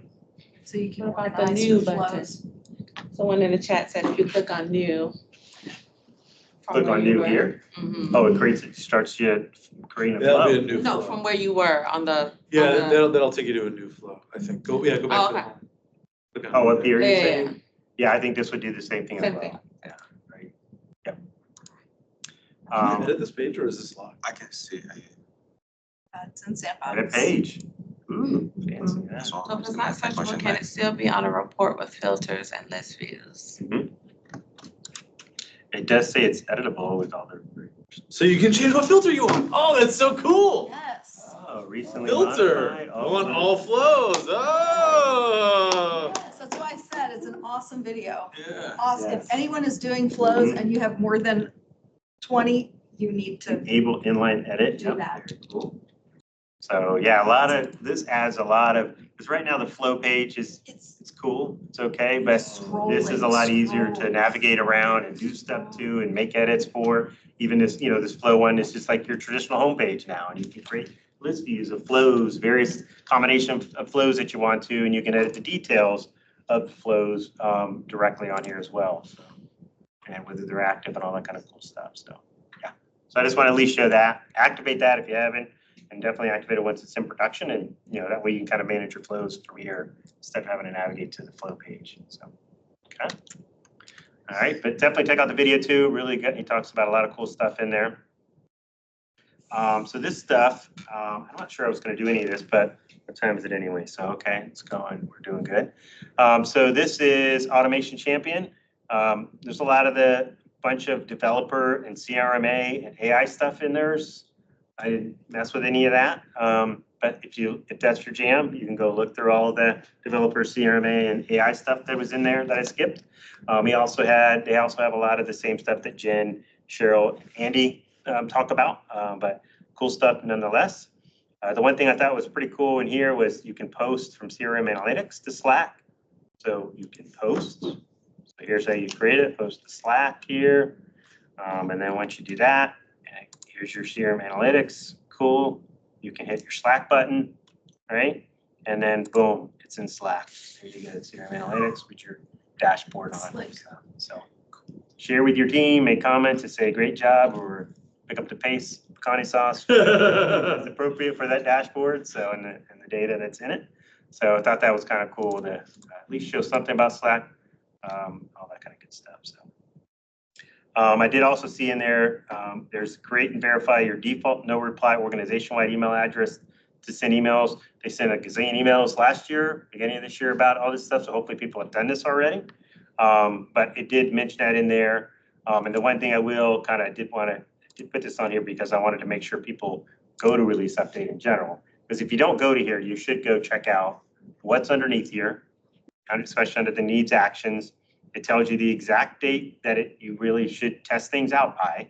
And it gives you kind of instructions. It's not, 100%, but it gives you the ability to enable any of these features. Some of them aren't related to you potentially, more than likely. They're not all related to everybody, but they are the most impactful ones that Salesforce identified across orgs. So they could. So here's the one for creating and verifying your default. And it says to do it by September 1st. You still have time, but if you haven't done it yet, it's going to be enforced in winter 25 for right now. Yeah, you won't be able to send emails until you do that. Right. So yeah, you won't be able to send emails if you have that on there. So you can get in here, get started, and it'll kind of walk you through, why, what's changing, what's improved, how to make your board impact and what you do it. So. I feel like that already went in. Well, it's been around, but it's getting ready to be enforced, so they keep kind of emphasizing. In order to send an email at all, it's got to. Yeah, as I said, hopefully people have already done this, Right. but just in case not, you need to get in here and do it if you haven't already. So. There was a question about if you know anything about the Salesforce Maps updates. So there were some in the new release. Salesforce Maps updates. Releases. I don't even know if there was any on our deck, to be honest with you. When I looked, I don't remember seeing anything. We can try to zip through if we have a couple of minutes, but I didn't see anything that looked significant to me. But I don't use maps that much, so that doesn't mean there's not some cool updates on it. There also is a question back to the flows Mhm. stuff is wondering if we can report on flows and add the report to your dashboard homepage now. You can do reports on flows. You've been able to do reports on flows. Okay, so the Since business, the you could last- add it to I that think last homepage 2 releases probably. ago. Very cool. I used it all the time. Write a new flow to see how many people are using it. Never done that, Where is it no. all on? It tells you how long they spend on each page. Okay, Oh, There's very some really cool. good stuff check in that out. the reporting for flows. Oh, that is really. And it's in reports. Okay. There are two small things from maps. Two things for maps. What do you got? Preview and enhanced user experience. There's the enhanced user experience. It's always good. Yeah. Changes afoot for custom data sources. I don't know what those mean, but. Okay. So there are a couple updates in for maps for that I asked. But unfortunately, Check the release. nobody in the room or on the phone, I don't think are familiar with the updates per se. Better user experience, this is always good. There you go, Lauren. Excellent. Did you, Thank you. easily, you're welcome, You're welcome. welcome. Easily and accurately complete address fields by chance? Say that again? I have used that, I tested it yesterday, it is fantastic. No idea. What does it say again, Rich? So now well, this says for OmniScript, so I thought it was in Flow, right? It's in Flow. It's in Flow as well. So when you have an address field in Flow and you bring it into a Flow screen Mhm. and you type in the address, it'll search just like the standard account. Okay. How it works in Flow. Yeah, Apparently there's OmniStudio. you put an address component. Yeah. And then there's on all the things that you can identify what you want for the address. One of them is Google search, and you just set that to true. Mm. And the Google search bar comes up, so you start typing 123 Main Street, and it tells you like all the main streets in the country. Beautiful. And it'll populate it after you It'll select it. populate it. Yeah. Just like the standard account if you're using it on the account page. As long as you say allow on your browser. Yeah. Don't just ignore that when it pops up, people. people. Say allow, don't just say decline or no, and then say, why isn't my address searching? So, but you gotta say allow. Okay, all right, so the next one I thought was pretty cool. Limit who receives notifications about certificate expirations. Because right now, anybody that's listed as an admin, and come on, people, have 20 or Yes, so. oh my And then they all get these emails and they get them every other day. No, I'm just saying. Come on. So sorry. So, but yeah, so just thought I'd bring that up. So the one thing though, when I looked at this, what was interesting, I thought, is it says, go to permission set licenses. And so I'm gonna go to a user. It says, find it under permission set licenses. Actually, let me go to whatever. I'll do. If I go there, I say edit it. And I go to find it, right? Certificate. And it's right here, receive certificate expiration notifications. It's the only place, that there's other certification things, but that's the only place it says that. And it's like under this thing that's got given, I'm not going to give somebody all this other access. So maybe again, there's a few other things that aren't in my preview org. So maybe there will be something eventually that will kind of be more, I'm not giving them, see, that's the only thing it says that has it. So maybe there'll be something here, but if not, you can always create a permission set and say, check that box on the settings and sign that. Why would you send it to that user? Isn't that weird? I don't know. That's so. It's like a non-login API user. integration. It's like my Pardot user that I create just for API Yeah, it made no sense to integrations me. or something like that, right? Just a system to system user. But it's a system setting, so you can go to create a permission set. Hopefully it'll be there, but if not, you go to create, because that, a lot of people get those and they send them out like constantly too. It's about to expire, it's about to expire, it's about to expire, it's about to expire. It expired. Okay, got it. So I thought that was cool. So take a look at that. And then transition to the Lightning editor for email composers and email to case. I thought that was kind of cool. So if I go into cases, which I think mine was automatically turned on in my new org. I think it said if your new org, it's automatically turned on. So if I go to this case, go to email, you can see I got a pretty robust editor here. Let me pop it out. And then I got a screenshot here. Why is it so? Can you not be so large? That was the old one? Yeah, this is like the old one. You can see it just had font size, and here now you got font size, paragraph format, all that kind of cool stuff. And they had a few things here. Now you can strike through, insert tables. And I think as well, you can copy and paste an image in here. Whereas now you have to save it and upload it to get it on there. I think you could copy and paste it in this new editor as well, which is kind of a cool feature. Put some snippet in there. I don't know what this is, if anybody's ever used something like this. Anchor. You can make it, is that not where you make it important? or no? No, I think that's where it's like in there, you set it as an anchor, so that way, Wow. when they click it, it goes right It to goes, it. yeah. Oh, is that what it is? Yeah, that's what I was using Website terminology. headings, that's what I was talking about earlier with knowledge. I created my own fake anchor using headings one time Oh, okay. with a client. Yeah. That's Yeah. It's like web adding a- page like a- thing. Yeah. For more information, visit these links and you can anchor down. Yeah, or like a table of contents where if you click it, it'll go to that. It'll go anchor. down Also to- the hyperlink. So you can, yeah, it's like a hyperlink to further down in your message. So, and it's got a few other, formatting coolness that it doesn't have down here, So, It's got the TX, which a lot of people underrate and don't realize.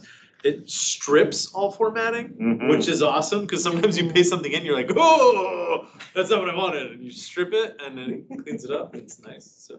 and you create your own format with what you actually have available. But yeah, be careful copy and pasting from somewhere else for sure. So, yeah. An indentation. So, yeah, so it's not like a full on, but it's a lot more Yeah, than it that's was great. out there, right? So that was worth, mentioning and pointing out, so. Love the tables, that one was always. Yeah, been table, yeah. thorn in my side. Okay, and then the last one is Salesforce Ben. 15 hottest Salesforce stuff. He had a lot of the same stuff. One thing I thought was cool, and I couldn't figure out, I don't know if I have to have a licenses for this, but this seemed pretty cool. Einstein for formulas. So if you go in and create a formula, now there's a button now you can select to help you fix it. It doesn't have that picture of it. It was a picture of it, one of them I had, but it had, what's that? I do that with AI all day. Yeah, our shop is using ChatGPT for formulas now. Is that right? Yeah. Or you can use Copilot. It's more. I most just write them companies- myself still. Me too. Most companies do Copilot. And or not. Have it, picture. No, I don't They have get you time the for that. bones and then, I yeah, don't you have still time for have to that. refine it, but like, saves time. It saves so much time. Oh my gosh. Saves time.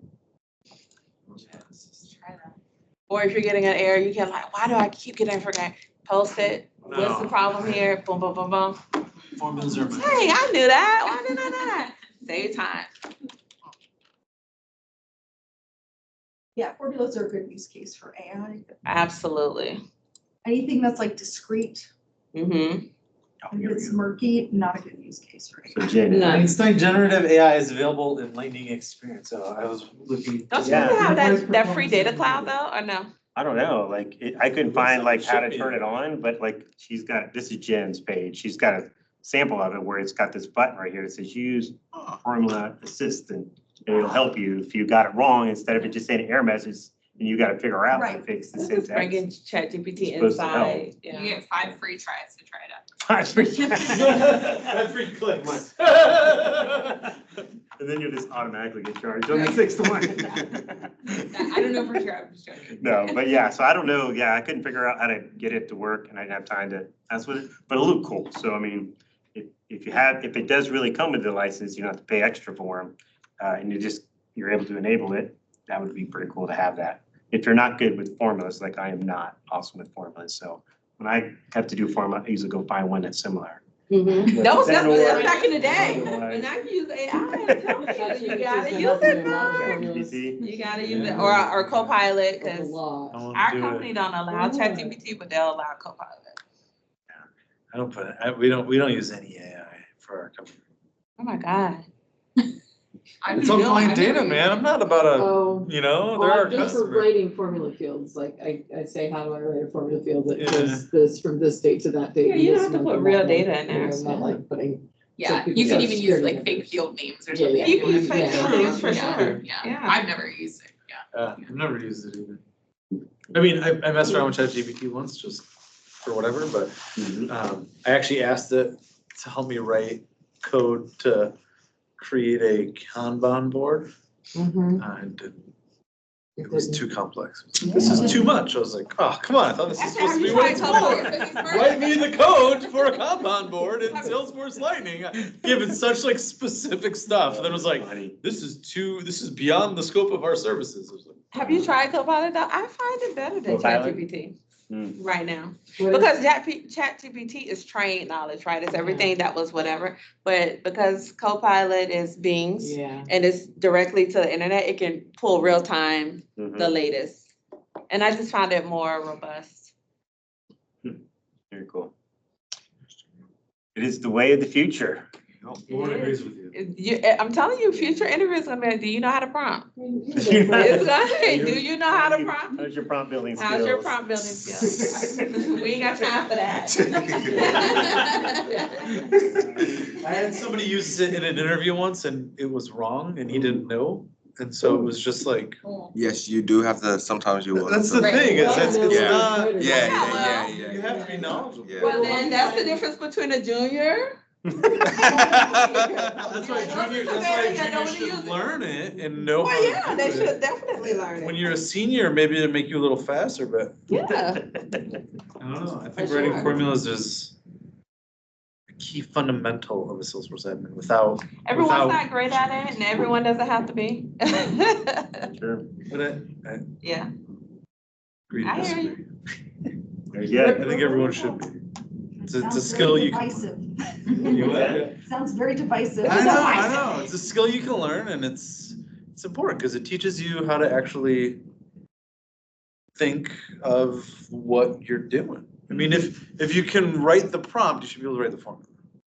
And then you might not know where all the syntax goes, or you might be Right. doing Yeah. it in It's the JavaScript difference versus between liking Apex math and liking Yeah. trigonometry. I don't want to get into the ins and outs of trigonometry. I do like math, and I may not want to get that deep in the weeds of it all, though. You just want a circle. Yeah, you know what I mean? Sometimes you just want a circle. That's why there are people who love code and some who don't. That's correct. Dark mode. All right, so also last few here, see fields in compact density when configuring the Lightning record page for the, if it's got the, again, the dynamic forms. The use should never respect that. It says it respects that. I look at it just now, it didn't respect it. So, but they say they're gonna respect it. You sure it's winter 20, summer 24? Come on, Ben. So that seemed cool, because I'm a compactor for sure, 100%. I go compact every single time. So that's really the reason why I wanted to mention that is, again, another feature that I believe is not used and known as much as it should be across users. I think people just stick with the comfy and they think that's what Lightning is and they just move along with comfy. And they scroll forever if they have to scroll forever and just don't worry about not scrolling forever. But if they change to compact, they would scroll half the bit. So, and they can see a lot more on their screen too. Instead of seeing 4 fields, they get to see 10 fields. So, so definitely recommend, checking out, making sure you take advantage of comfy compact in general. And I thought this was a cool feature as long as it works the way it says it is. I couldn't get it to work that way when I was trying to test it out, so I will not show it in this session, but hopefully it will work as expected here. So, yeah. Save time with more actions in the intelligence views. We talked about this last time. Intelligence views, it was only on opportunities. Now it's on accounts and leads and contacts now. So you just kind of it displays standard and custom actions to boost user productivity. And if you're not familiar with them, hopefully this is a picture of it at least.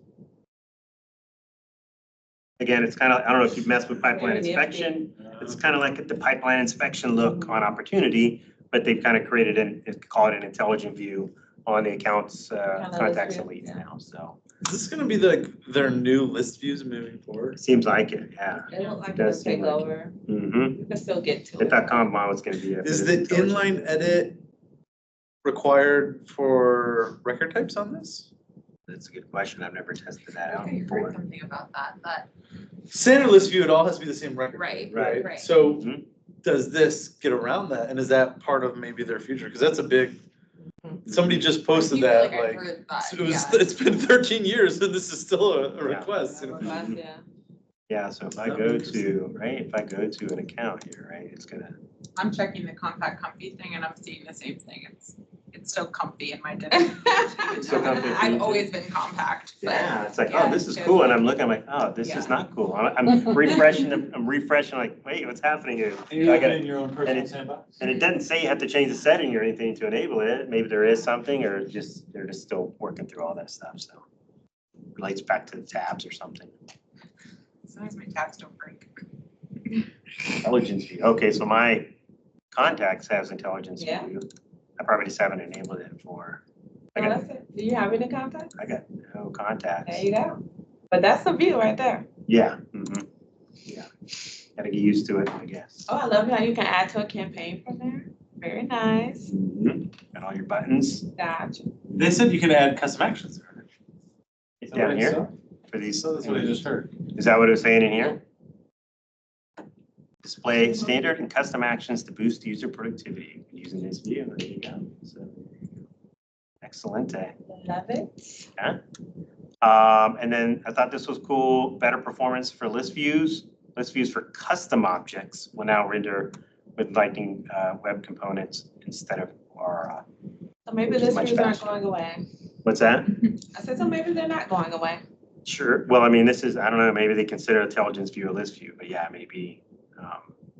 And I thought this was cool. And it does point out, your standard objects are still not cool, not better performers.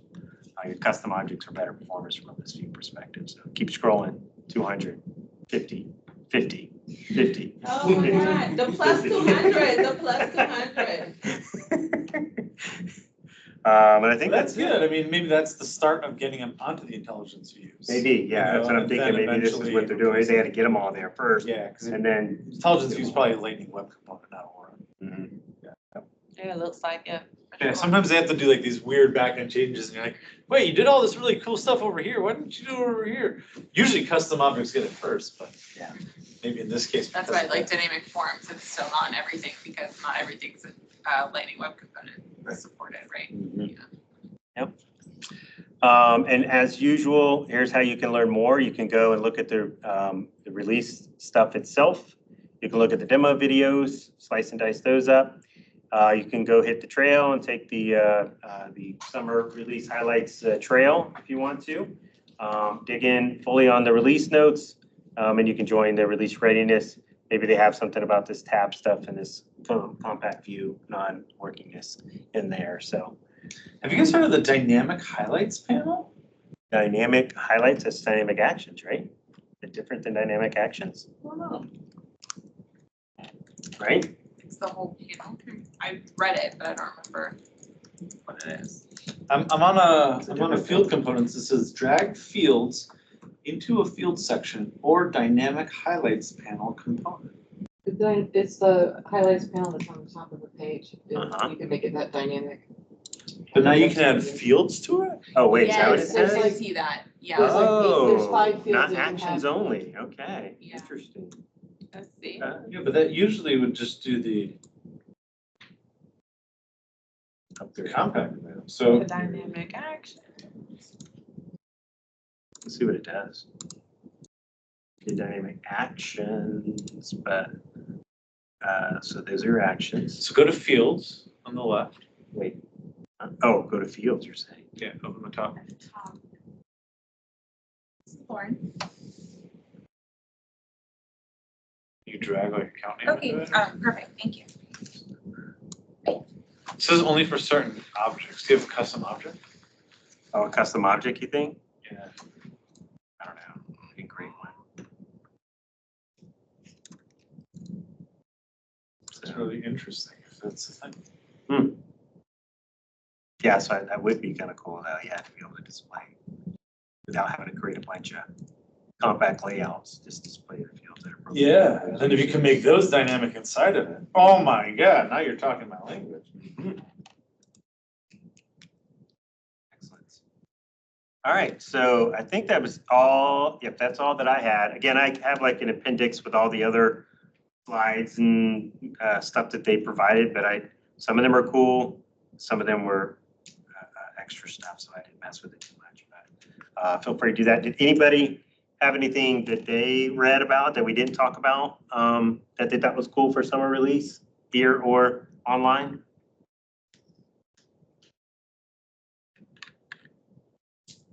Haven't looked at anything.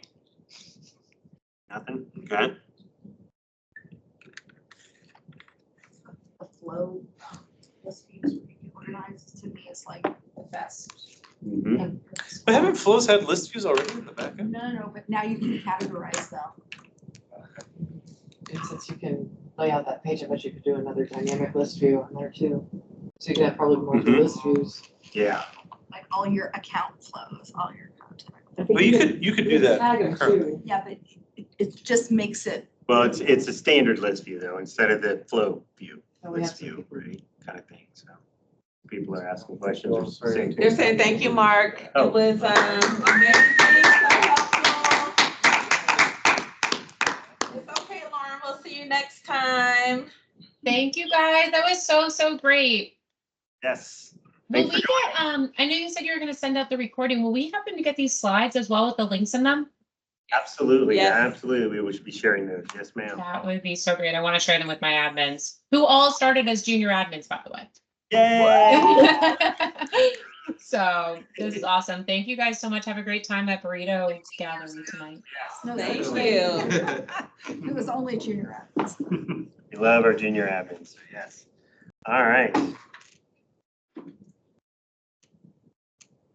Here we go. All right, so we'll close out with any community group updates and closing remarks.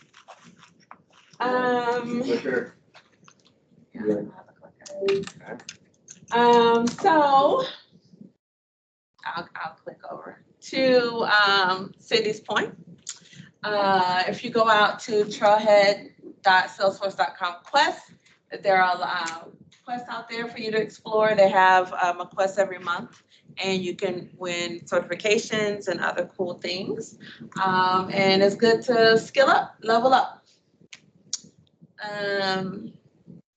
The 1% pledge is Salesforce. We all know you can bring it to your company, get your company on board. Maybe they already are, where you're pledging 1% of either equity, profit, or product or time. So volunteering or finances or whatever, that 1% pledge is how Salesforce choose to have an impact on their surrounding community and the world. We try to contribute to that. Last month we did with the Feeding Northeast Florida. Northeast Florida. A bunch of us went and did that, volunteered up there. It was really rewarding. It was a lot of fun. So yeah, we'll try to do another one. I think we usually do a back to school one in August. So we'll probably do that same one again if anybody's interested volunteering for that one. And then we'll probably do one around Christmas time. Probably need to find a different one. That's kind of because we normally do the wreaths for the veterans around Christmas. Yeah. So. It'd be good to find something that's more holiday focused, even back to kids. So if anybody knows one around the holidays, it'd be cool to volunteer at. Please let us know. We're happy to, consider different cool volunteer activities. So we believe in this philosophy for sure. Mm-hmm. All right. I would just like to give this shout out if anyone would like to speak. Thank you, Cyndy, Yes, again thank you, for Cyndy. today. We don't have to do this every time. So if you have a topic or you need help with a topic you want to present, work on your presentation skills, getting ready for Dreamforce, let us know. And you can present in one of our future meetings. Just let Mark, Rich, or myself know if you're interested. And then upcoming group events. I know we have a summer fun joint networking event hosted by Capstorm coming in June. Do we know the details? It's actually be in July. We're gonna Okay. skip. We're gonna not probably do anything in June because people are probably, we That's assumed right. everybody's on vacation-ish. Right. So we'll do that in July. So yeah. July. I think Type's it's a little bit too fast. 14th, I want to say. I'll have to look at the date back. All right. So details are either out there or will be posted soon, but I'm pretty sure it's out on our. 10th, July 10th. It's the 10th, on the sorry. 10th? Thank you for that Okay. clarification. So July 10th. And it's purely a networking event, so we'll be out and about. And then I don't see anybody else. Are there any other groups in here? But there There's are any some other- coming up. Let me see. I can speak for the nonprofit group and I'll drop the link in the chat. This is Kelly.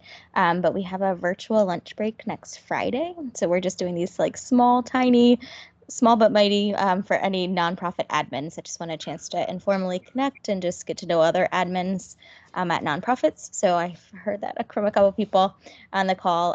So if you're interested in that, I'll link to our virtual lunch break coming up. Nice. Next week on the 24th. Also, 2 days from now on the 16th, Daniel is having a Slack community meeting. So feel free to join that virtually. It's in the afternoon time frame. And then the developer group is also having one 2 weeks from now on the 29th. So I love how active we're starting to get now across all of our groups. We're trying to coordinate as much as we can so we don't have a bunch back to back to back, but we have a bunch of groups, so that will definitely happen for sure. But excited about the the energy that we're starting to build back up post pandemic in the area for sure. So, and then that's the joint one in July. Still to be determined if there'll be any other ones in June or anything for the other groups, but we as an admin group, I don't think we'll have it in June. So, Reason Canvas, check us out. Slack. Oh, your battery's about to die. Oh, is it? Quick. Once again, join our chatter group. If you're interested in 27%, you're good. Interested in knowing what's going on, or if you have a question or a suggestion or poll, definitely get engaged. If you're in here, you can scan this QR code. I don't think you can do it on your PC, but we're one of the Trailblazer community groups. You can look up Jack's Admin and community group, and you'll be able to find us if you're not already a member. Make sure you change your posting because it'll be weekly digests or whatever. If you want to stay involved and get engaged, which we would love for everybody to do. We'll continue to do one more change after every post if you would, so you get notifications. The other thing I would mention too is if you don't have the Trailhead app, Trailhead Go app on your phone, certainly recommend downloading that, and you can also kind of manage your communications with that, get push notifications and all that kind of good stuff with our community group notifications through there as well. Share, like, and subscribe, okay? Share, Yes. like, and Learn and communicate. and communicate, that's it. Share your learning and fun. Once again, our former Twitter handle is JacksFL_SF_Ahana. So when we're in events like this or where we are, make sure that you are including us on your posts out on social media. We would appreciate it, and it shows engagement. So also you can see when we're out and about and doing things, we post there as well.